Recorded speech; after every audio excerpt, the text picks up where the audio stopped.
Assalamualaikum everyone, welcome back to my channel. আমি Sunjida Nova. আমার আজকের টিউটোরিয়ালে আমি লজিক্যাল রিজনিং এর কিছু ম্যাথ নিয়ে ডিসকাস করব। ফার্স্টে ম্যাথ স্টার্ট করার আগে আমি কিছু বেসিক কনসেপ্ট নিয়ে ডিসকাস করব, দেন আমি এই কনসেপ্টগুলো ইউজ করে কিছু প্রবলেম সলভ করব। এই ক্ষেত্রে আমাদের যে অ্যালফাবেটগুলো আছে অর্থাৎ এ থেকে জেড পর্যন্ত এই অ্যালফাবেটগুলো ফার্স্টে আমরা নাম্বারিং করে নিয়েছি। তার কারণ কি আমাদের অনেক সময় ম্যাথ প্রবলেম সলভ করতে এই নাম্বারিংগুলো দরকার হয়, আবার অনেক সময় আমাদের এর প্রিভিয়াস অ্যালফাবেট অথবা পরবর্তী অ্যালফাবেটগুলো দিয়েও প্রবলেম সলভ করতে হয়। আমরা যখন এ থেকে জেড পর্যন্ত ফরওয়ার্ড ডিরেকশনে নাম্বারিং করি তখন 1 2 3 4 করে আমরা গেছি, বাট আমাদের অনেক সময় রিভার্স পজিশনটাও কাউন্ট করতে হয়। সাপোজ আমরা জেড, যেহেতু আমাদের লাস্ট অ্যালফাবেট এই জন্য আমরা জেডকে 26 দিয়ে ডিফাইন করেছি, বাট যদি আমরা রিভার্স পজিশনে ক্যালকুলেট করতাম সেক্ষেত্রে জেড কিন্তু আমাদের নাম্বার 1 পজিশনে চলে আসতো, আর তখন এটা আমাদের হয়ে যেত 26 পজিশনে। এটাকে একটা ফর্মুলা দিয়ে আপনারা মনে রাখতে পারেন যে রিভার্স পজিশন ক্যালকুলেট করার সময় 27 মাইনাস অরিজিনাল পজিশন।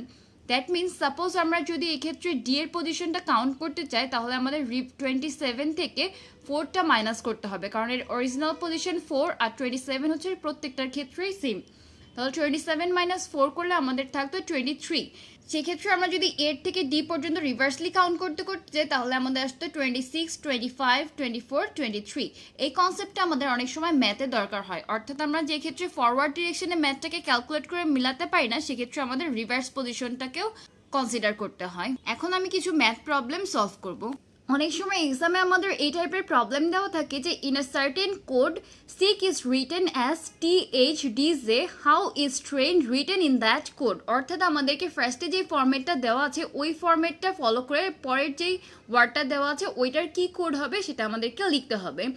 তাহলে এখন দেখি আমরা সিককে এরা কিভাবে THDJ তে রিপ্রেজেন্ট করেছে।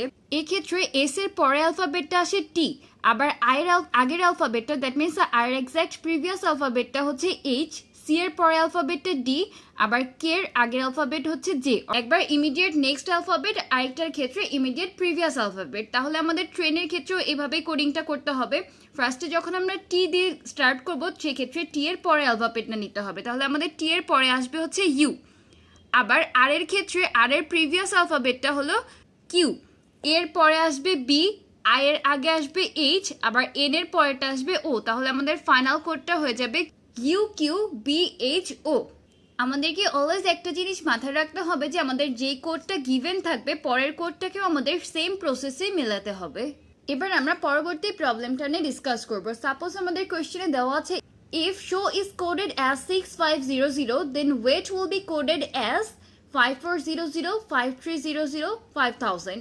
তাহলে এখন দেখবো যে শো থেকে কিভাবে 6500 এই ভ্যালুটা পাওয়া যায়। এই ক্ষেত্রে আমরা আইদার প্লাস মাইনাস এইভাবে ক্যালকুলেট করার ট্রাই করব। তাহলে আমরা ফার্স্টে অ্যালফাবেটিক্যালি নাম্বারিং করে নিলাম যে এস আমাদের 19, এইচ 8, ও 15 আর ডাব্লু আমাদের 23 নাম্বার অ্যালফাবেট। দেন আমরা এই 4টাকে যদি সাম আপ করি তাহলে আমাদের রেজাল্ট আসবে 65। আর লাস্টে যে 0 2টা দেওয়া আছে দ্যাট মিনস পরের যে দুইটা ডিজিট এরা 0 দিয়ে ফিল আপ করেছে। সেক্ষেত্রে তাহলে আমরা ওয়েটকেও এইভাবে ক্যালকুলেট করে নিব। তাহলে আমাদের ওয়েট ক্যালকুলেট করলে ফাইনাল রেজাল্ট আসে 53। প্রত্যেকটা অ্যালফাবেটকে আমরা অ্যালফাবেট ওয়াইজ নাম্বারিং করে নিয়েছি, দেন সাম আপ করলে আমাদের রেজাল্ট আসে 53। তাহলে আমাদের এক্ষেত্রে অ্যান্সারটা হয়ে যাবে 5300। আমি প্রিভিয়াস যে দুইটি প্রবলেম সলভ করেছি তার মধ্যে ফার্স্ট প্রবলেমটিতে আমরা অ্যালফাবেটিক্যালি সলভ করতে পেরেছিলাম, আর সেকেন্ড প্রবলেমটিতে আমরা অ্যালফাবেটিক্যালি সাজিয়ে দেন সাম আপ করে যে রেজাল্টটা পেয়েছিলাম সেখান থেকে আমরা অ্যান্সারটা ফাইন্ড আউট করতে পেরেছি। বাট এখন আমি যে প্রবলেমটা সলভ করব ওই প্রবলেমটা একটু ডিফারেন্ট। তার কারণ কি, এখানে আমাদের কোয়েশ্চেনে দেওয়া আছে in a certain language cap is coded at 61, how will pen be coded. এখন আমরা যদি অ্যালফাবেট ওয়াইজ ফার্স্টে সাজিয়ে নিই তাহলে আমাদের সি আসবে 3 নাম্বার অ্যালফাবেট, এ 1 আর পি 16। দেন যদি আমরা এটাকে টোটাল করি আমাদের রেজাল্ট আসবে 20। বাট আমাদের কোয়েশ্চেনে দেওয়া আছে যে cap is coded at 61। That means আমাদের ফার্স্টে আমরা যে রিভার্স প্রসেসের কথা বলেছিলাম সেই রিভার্স প্রসেসটা এখানে অ্যাপ্লাই করতে হবে। এক্ষেত্রে আমরা বলেছিলাম যে reverse number equal to 27 minus original number. তাহলে এখানে আমরা 27 মাইনাস অরিজিনাল নাম্বার, সি কে আমরা 3 বলতে পারি, এই ক্ষেত্রে 27 মাইনাস 3, এ হচ্ছে নাম্বার 1 অ্যালফাবেট এই জন্য 27 মাইনাস 1, আর পি যেহেতু 16 নাম্বার অ্যালফাবেট এই জন্য আমরা লিখে নিয়েছি 27 মাইনাস 16। দেন এই তিনটা থেকে যে রেজাল্ট পাবো এটার সাম আপ করলে আমাদের রেজাল্টটা চলে আসবে 61। তাহলে পেনের ক্ষেত্রেও আমাদেরকে সেম রুলস অ্যাপ্লাই করতে হবে। ফার্স্টে আমরা ফরওয়ার্ড ডিরেকশনে নাম্বারিং করে নিয়েছি যে পি হচ্ছে 16 number alphabet, E 5 and N হচ্ছে 14 নাম্বার অ্যালফাবেট। এবার এটাকে আমরা রিভার্সলি ক্যালকুলেট করবো যে 27 minus original number, that means 27 minus 16, 27 minus 5, 27 minus 14। At last এই তিনটা ভ্যালুকে আমরা সাম আপ করলে রেজাল্ট চলে আসছে আমাদের 46, যেটা আমাদের অপশনে দেওয়া ছিল। আর আমরা যদি ডিরেক্ট যেতাম তাহলে আমরা 16 প্লাস 5 প্লাস 14 করলে অ্যান্সার আসতো 35। সেক্ষেত্রে আমাদের অ্যান্সারে ওই অপশনটাও নাই, আবার প্রথমে যে রুলসটা অ্যাপ্লাই করে ক্যাপটা মিলেছে ওই রুলসের সাথেও আমাদেরকে পরবর্তীটা যেহেতু মেলাতে হবে, এজন্য সেম রুলসই দুইটার ক্ষেত্রে অ্যাপ্লাই করেছি। এবার আমি ডিফারেন্ট প্যাটার্নের আরেকটা ম্যাথ নিয়ে ডিসকাস করব।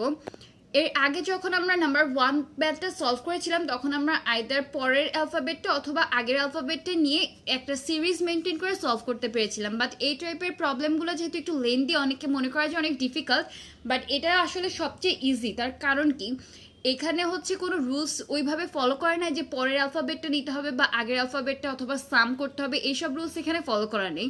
এখানে যে রুলসটা ফলো করা আছে তা এখন আমি ডিসকাস করছি। সাপোজ আমাদের দেওয়া আছে যে slow move, get backwards, fire away is written as, অর্থাৎ এগুলোর কোডিং ল্যাঙ্গুয়েজ BFMD ZMWE, এইগুলো হচ্ছে ফার্স্টে যে ওয়ার্ডগুলো দেওয়া ছিল তার কোডিং ল্যাঙ্গুয়েজে এভাবে লেখা যায়। এক্ষেত্রে আমাদেরকে দেখতে হবে যে প্রত্যেকটা অ্যালফাবেটকে কী দিয়ে রিপ্রেজেন্ট করা হয়েছে। যেমন এখানে এসকে রিপ্রেজেন্ট করেছে ভি দ্বারা, এর পরবর্তীতে যখন আমাদের এই ওয়ার্ডটা ব্যাকওয়ার্ডসের মধ্যে এস ছিল ওই এসকেও কিন্তু রিপ্রেজেন্ট করেছে ভি দ্বারা। এভাবে আপনারা কিছুটা ফার্স্টের থেকে মিলিয়ে নেবেন যে আপনারা যে ডিরেকশনে আগাচ্ছেন এটা ঠিক আছে কিনা। আবার এখানে ডাব্লুকে রিপ্রেজেন্ট করা হয়েছে ডি দ্বারা, পরবর্তী যে ওয়ার্ডটা ছিল ডাব্লু অর্থাৎ ব্যাকওয়ার্ডসের ওই ডাব্লুকে রিপ্রেজেন্ট করেছে ডি দিয়ে। অর্থাৎ আমাদেরকে এই অ্যালফাবেটগুলো কোডিং ল্যাঙ্গুয়েজে যেভাবে রিপ্রেজেন্ট করা আছে ব্রিক্সকেও আমাদের সেমভাবে রিপ্রেজেন্ট করতে হবে।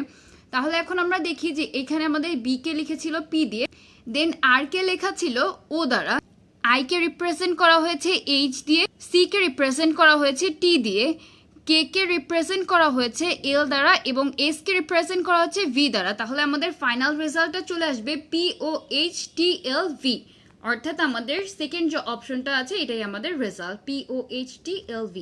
থ্যাংকস ফর ওয়াচিং গাইস, আশা করি আপনারা সবাই বুঝতে পেরেছেন। তারপর যদি কারো কোনো কনফিউশন থাকে তাহলে আমাকে কমেন্টের মাধ্যমে জানাতে পারেন, আমি ইনশাল্লাহ সলভ করে দিব। আর আমার টিউটোরিয়ালগুলো যদি আপনাদের জন্য হেল্পফুল হয় তাহলে প্লিজ আমার চ্যানেলটি সাবস্ক্রাইব করুন।